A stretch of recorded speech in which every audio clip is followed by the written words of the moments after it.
The location I chose to focus my attention on is the city of New Orleans, which is in the southeastern part of St. Louisiana. New Orleans is known as a city that is vulnerable against extreme storms like hurricanes, which end up causing heavy rainfall, winds, and storm surge. New Orleans is a city that receives about 2 major hurricanes every 3 years, and it does not help that it is located near the Gulf of Mexico, where there are lots of hurricane formation due to the warm water, and New Orleans does not have any barrier islands to help reduce the damage from these storms.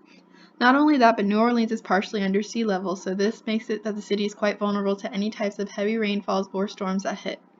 It has been forecasted that in the future the city will have more frequent and intense storms, and if sea level continues to rise, then there's a high chance that New Orleans will have to be evacuated.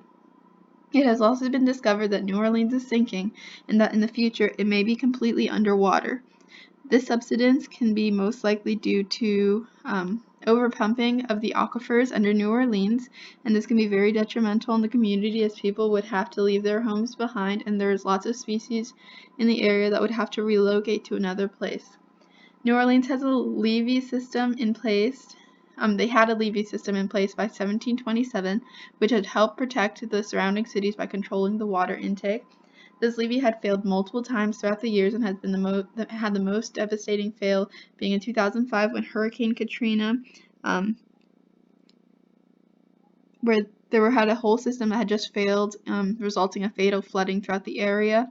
This is to this day one of the most detrimental things to happen to the state of Louisiana, and some people are still trying to recover.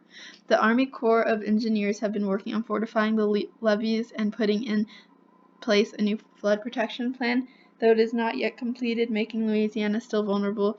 Although New Orleans is a city that is prone to lots of flood damage due to its elevation, subsidence, intense storms, and rising sea level, people still continue to live there because they have hope that the new flood protection plans will keep the area from being completely underwater.